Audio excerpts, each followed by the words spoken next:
Spartan race. So Well, absolutely. that's music to my ears because I've been competitive Spartan racing the last 4 years. I actually got second in Montana 2 years ago. And I've been trying to talk Kyle into doing it. So the fact that you're endorsing it is a good way to get in Elkshape. I love it. So maybe I can get him out there on the course. And now you're holding me accountable. Dan, second place is impressive, man. There's a lot of humans there, and if you are competitive, I'm going to tell you right now, don't sign up for the regular schmuck. Go in with the masses. Sign up for the competitive field or the age class group so you can get a good start. I remember my first year I did it. I started with everybody, and it was like so much bottleneck. And then the second year I got to do an age class start, and that was. I mean, I think I shaved 30 minutes off my time. It was a similar course. It was just from not having to wait. So, yeah, that's a great accomplishment, man. Good job. Thank you. Yeah, and that's really good advice. You know, the open class in Spartan is really for people to get out there that don't have a lot of physical agility, that they go out there and they can finish the course in whatever time they want to do it in. And just, you know, doing something that difficult, they can always pull on those resources and memories. Whereas if you're competitive, like you said, get out there, do the competitive, and really put some speed behind it. Jumping out of the fitness side of hunting, talk to me a little bit about, you know, stalking and planning for the trip and you know, that process. Yeah, so every hunting trip's a little different. I think most people can appreciate that the backcountry, you know, a lot of times, the further you go, the deeper you go, the less people, the animals are less disturbed.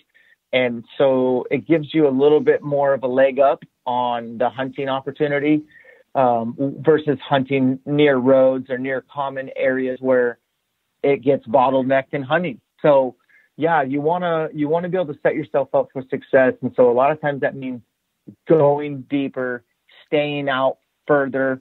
And so it'll come down to gear, and it'll come down to what's the best gear for me and my system. Am I going to camp at my truck and hike in every day in the dark? Am I going to set up a camp, like a base camp or a spike camp out in the mountains, like maybe 3 to 5 miles, and then I'll just base hunt from there? Or bivvy style, where you just have everything in your backpack and you just charge, run and gun, and then when sunlight fades, that's where you're staying the night. And all three are really different, but they're also similar, and they all have their advantages and disadvantages. Speaking to elk hunting, which is like my ideal, is I like to be able to do all three. And I also like to be as far away from people in the backcountry, but there are times where I'll just hunt from my truck, and I literally will drive 30 miles and hunt there, and then get back to my truck at dark and drive 30 miles and go to a new area and do that day after day.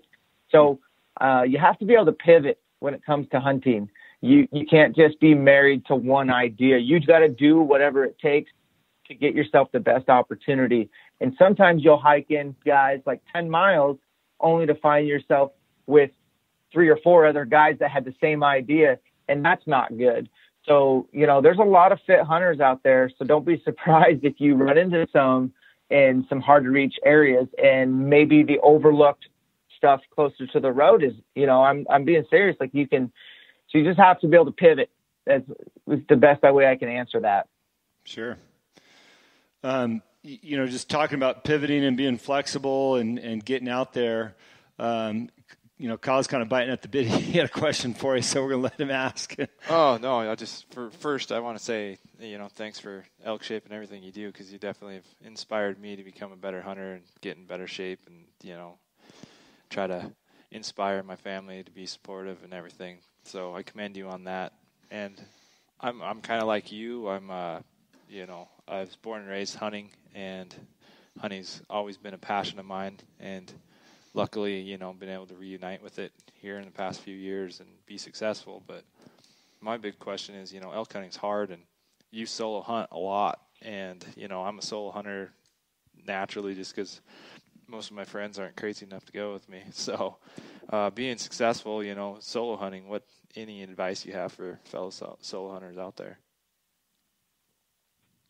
Solo hunting it's set up for weirdos like ourselves. And it's the truth. Like, a lot of people hunt for the camaraderie and the campfires, and I have done a lot of that, and it is great. But I'm here to tell you, I prefer to hunt by myself, for myself, and for a lot of reasons. And from a hunting perspective, I'm just more lethal when I'm by myself. I make less noise. There's less human smells, less scent, less distractions. I'm more focused, and I don't squander time, having a powwow on what we should do next. It's all the success, all the failure is on my shoulders, and I like that. And the decision making is considerably faster, and I never have to stop, wait for someone, or wonder what they're thinking, or worry about, if I go after this bull in this canyon, how am I going to communicate that to my buddy that I dove after this bull? Or, so to me, solo hunting is the most rewarding and challenging style. And I love the solitude. I feel like I have a better connection with the creator, and I've had more success. And I didn't start out that way, but the short story is this, bro, is that I used to elk hunt all the time with my dad.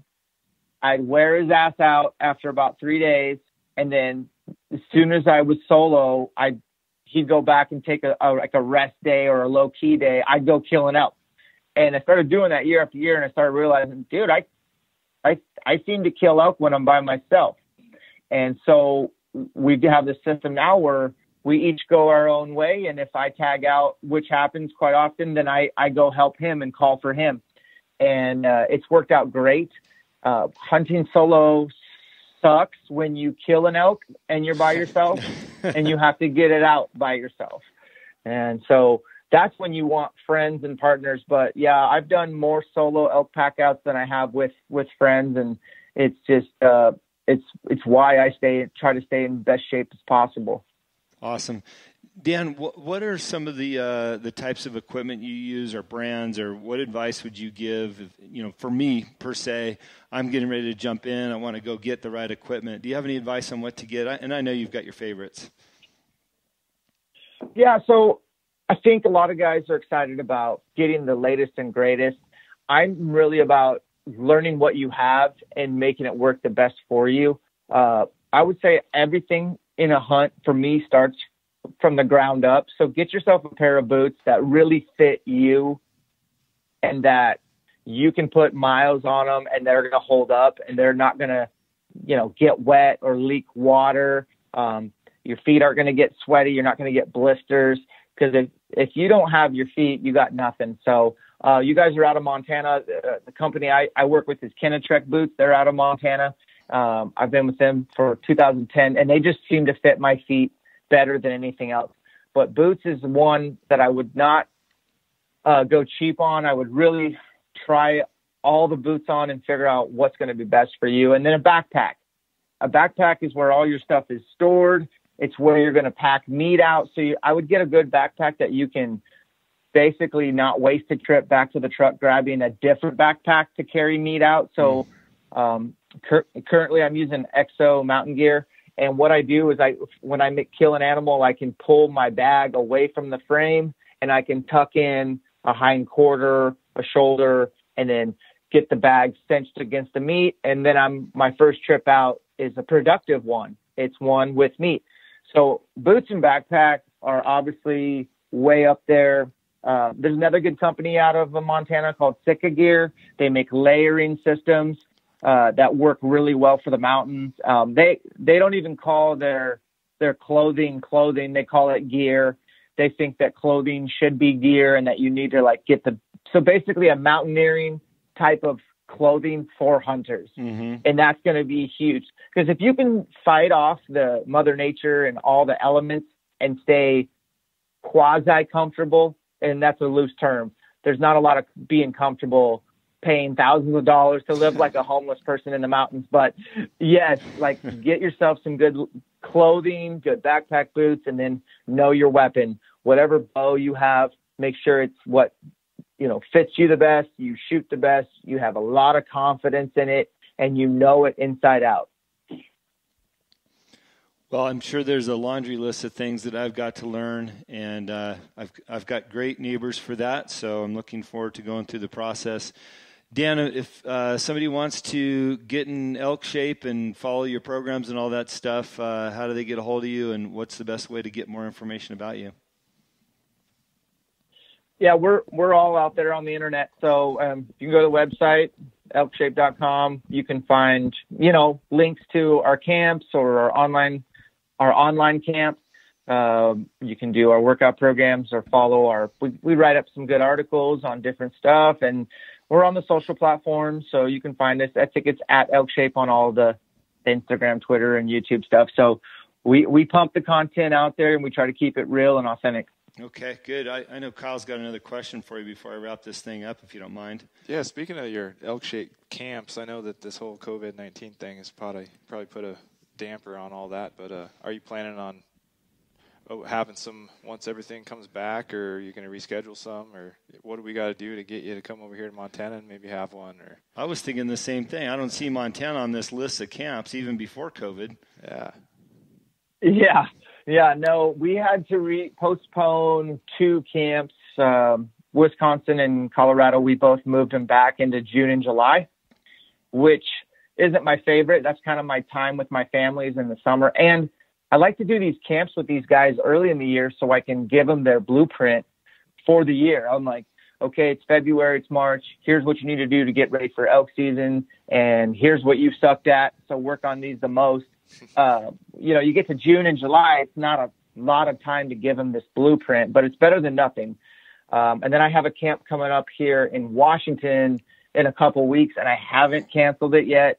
I haven't postponed it yet. I'm just like praying that the president, the governors can all get along and figure out how to slowly get back to work safely. But we'll do whatever it takes there if we got to change it, we will. But man, Montana would be great. I have a couple places I could do it. It's a very intimidating state. It's not like going to Texas where I know these guys don't know what I know. You know what I mean? Like they maybe have hills at most, whereas people in Montana, man, they're tough. They have hunting right out their back door.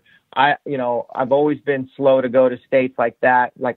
But there's a lot of good hunters in Montana, and I know there's some new hunters. So yeah, we may put it on the map for 2021. I do help my buddy Ryan Lampers. He does a couple of summits which are similar, and I'm going over there in June to help him with his elk hunting summit. So yeah, I will be in Montana a little bit this year, and then I'm taking the kids to Yellowstone, and we're going to do like a little camping trip spin off of that and just show them the Gallatin Range and the Bridgers. And I'm excited. I love Montana, man.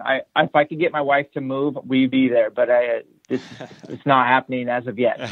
We got a real nice house for sale on our street. There's only 9 homes here, and one of them's for sale. So you have your wife call my wife. We can get you over here. You'd fit right in. Well, listen, we love what you're doing. I will compliment you. I appreciate that you put your faith in your family on your Instagram. It says believer, husband, father, and hunter. Love that. And you've got an open door, at least for 2 homes here in Montana, if you want to make your way back over here. But please stay in touch. Thank you very, very much for being on the show today and taking the time out of your morning. I know you just got back from your hunt, so we really do appreciate it, Dan. Oh, my pleasure. Enjoyed chatting with you guys. Thanks. Thank you for listening to today's show. It is my pleasure and honor to interview all of the guests that have been on the Answer is Yes podcast. If you have enjoyed the show, please go on iTunes and subscribe, give a rating, or simply tell a friend about the show. We also believe in the message of our guests and the positive influence of their stories. As my own mentor and coach, David Meltzer, has taught me, spend some time every day thinking and writing about the things in your own life that you have more than enough of. You will find out how blessed we really are. Please visit my website, livelifedriven.com, for the latest updates about me and what I'm doing. Plus, I post a monthly blog about the many topics on this show. This podcast can also be found there. As I learned early on in life, what you believe is what you will achieve. Thanks, Mark Victor Hansen. And thank you, and have a